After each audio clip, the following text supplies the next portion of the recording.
episode of Startup Chronicles, where we bring you news from India's startup ecosystem in under 5 minutes.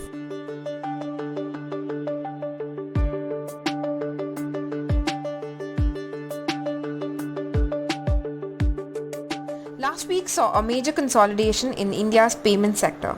Process-backed PayU acquired India's oldest payments processor, BillDesk, for $4.7 billion in an all-cash deal.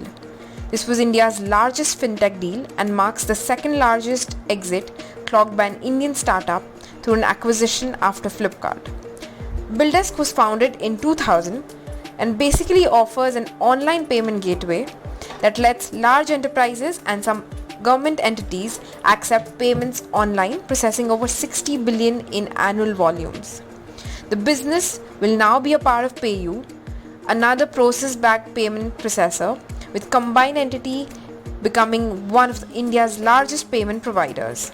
Today, the two expect to create a financial ecosystem handling 4 billion transactions annually, 4 times PayU's current level in India.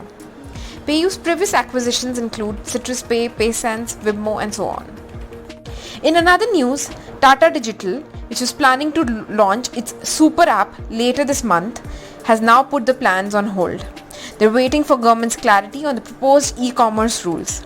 Tata Digital, being an e-commerce entity, will have to rework its plan if the draft Consumer Protection Rules 2020 are implemented in their current form. That's because while Tata's app hinges on offering goods and services by Tata Group companies, the proposed amendments bar e-commerce entities from selling goods on their own platform. Even Reliance would have to redesign its Jio marketplace in case the rules of the current form are implemented.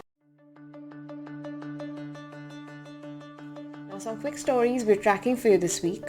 Walmart-backed payments platform PhonePe is thinking of applying for an asset management company license, which will allow it to sell its mutual funds.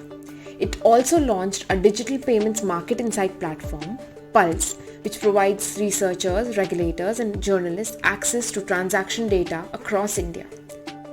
Freshworks, a Chennai and Silicon Valley-based SaaS provider, has filed for a $100 million IPO in the US. Freshworks is the first India-centric SaaS company to do so.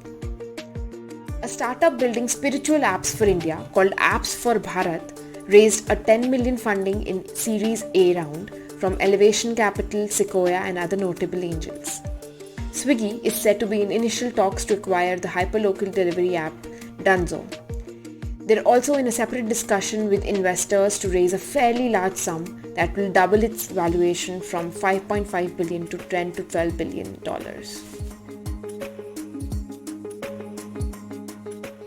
In this week's Essentials, let's talk about ONDC, Open Network for Digital Commerce. A recently formed advisory committee consisting of the likes of Nandan Nilekani and R.S. Sharma is working on the ONDC project that is aimed at curbing digital monopolies and democratizing e-commerce.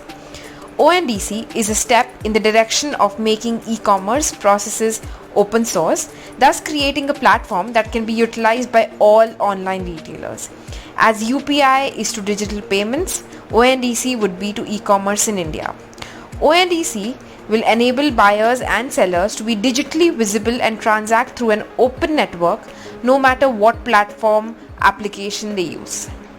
It is expected to digitize the entire value chain, standardize operations, promote inclusion of suppliers, derive efficiencies in logistics, and enhance value for customers.